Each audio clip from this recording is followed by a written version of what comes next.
Imagine being a brilliant child, forced to sit outside your own classroom, on the floor, alone, because your touch was considered impure. Imagine being denied a sip of water from a public well, not because there was none, but because of the family you were born into. This was the childhood of a boy named Bim Rao. He would grow up to hold more academic degrees than almost anyone of his era, study at Columbia and the London School of Economics, and one day write the very constitution of the nation that once refused to let him drink from a public tap. This is the sad, painful, and ultimately unbreakable story of Dr. Babasaheb Ambedkar. Bhimrao Ramji Ambedkar was born in 1991 into the Mahar caste, branded untouchable under India's rigid caste system. From his very first breath, society had already decided his worth.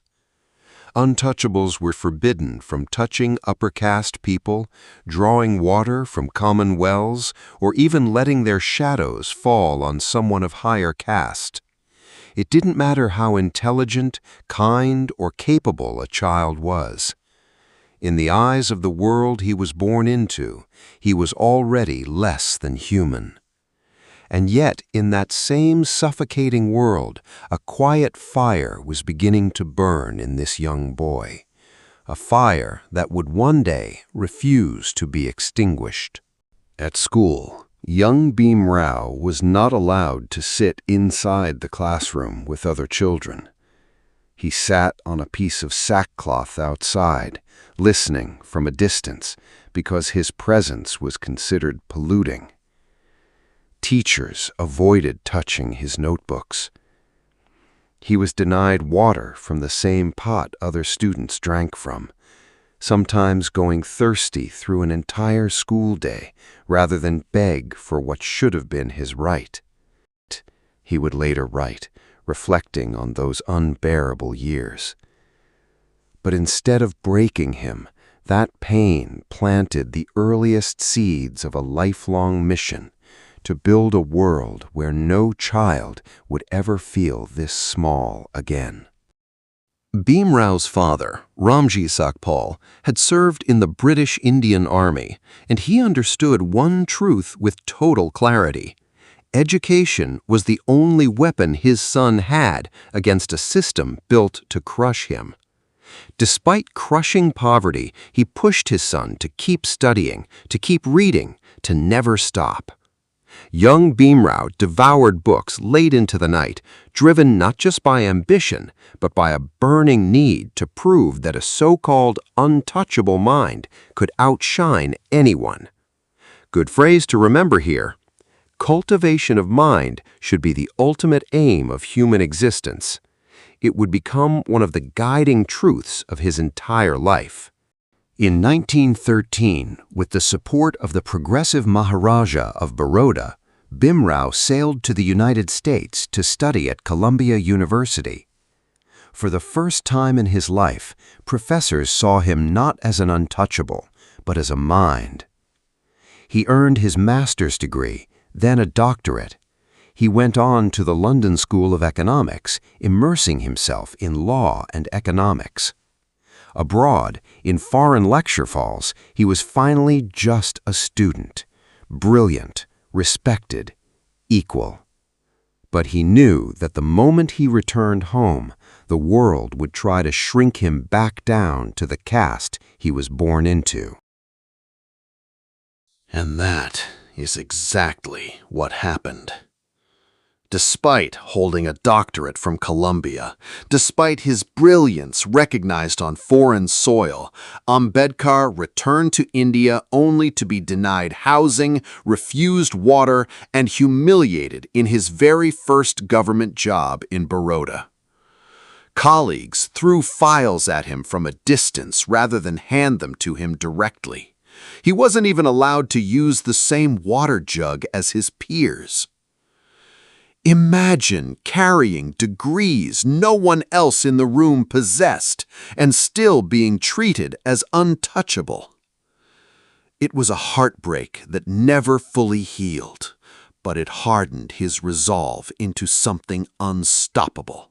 In 1927, Ambedkar led thousands of people to the Chavdar tank in Mahad, a public water tank, to drink water, an act denied to untouchables for generations. It was a simple, human act, drinking water, and yet it triggered violent backlash from upper caste mobs. Ambedkar didn't back down. He returned the following year and, in a defiant act, publicly burned the Manusmriti, the ancient text used to justify caste oppression. It was not just protest, it was a declaration that he would no longer accept a script written to keep his people beneath everyone else.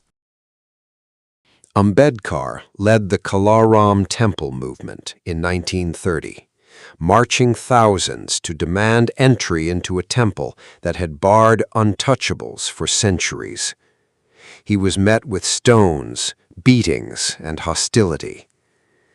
Still, he stood at the gates, demanding not charity, but dignity.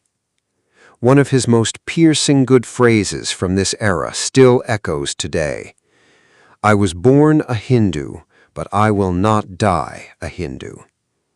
It captured decades of pain.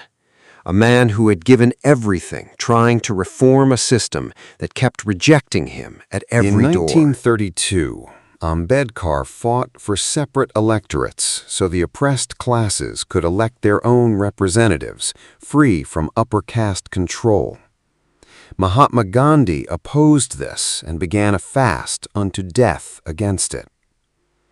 Under enormous public pressure and fearing for Gandhi's life, Ambedkar reluctantly agreed to the Pune Pact, a compromise that gave reserved seats but not the independent political voice he had fought for. It was a moment of quiet heartbreak, watching a hard-won victory softened into something smaller. Also, one powerful man's life could be spared, while millions of oppressed lives remained unspared from daily humiliation. Behind the public battles, Ambedkar's personal life was soaked in sorrow. He and his first wife, Ramabai, lost 4 of their 5 children to illness and poverty in their earliest years. Ramabai herself grew frail from grief and hardship and passed away in 1935 before she could see her husband's greatest triumphs. Ambedkar carried this private devastation silently while continuing his public fight, writing once that his heart had been broken more times than he could count. Yet, somehow, each time he stood back up, because millions of people were depending on him to keep standing. After India gained independence in 1947, Ambedkar was appointed chairman of the Constitution Drafting Committee.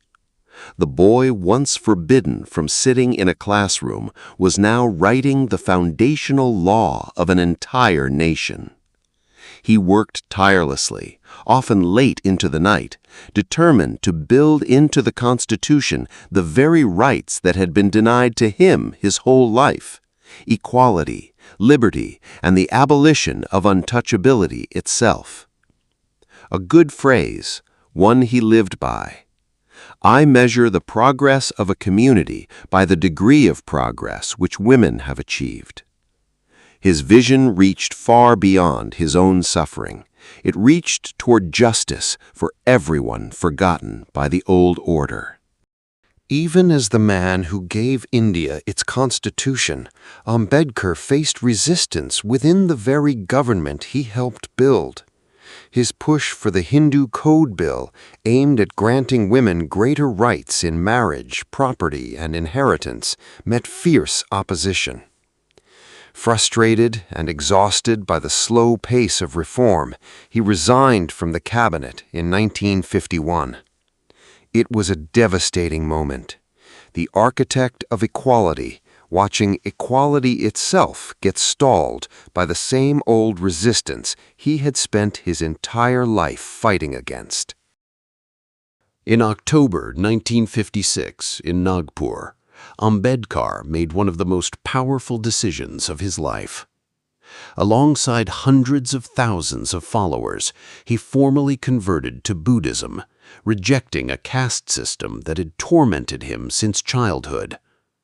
It wasn't rage, it was liberation.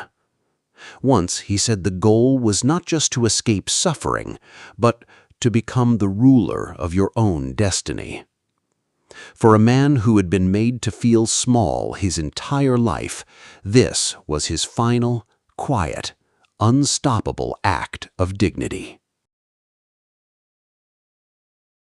Just weeks later, on December 6, 1956, Dr. Babasaheb Ambedkar passed away in his sleep, exhausted from decades of relentless struggle, illness, and heartbreak that never fully left him.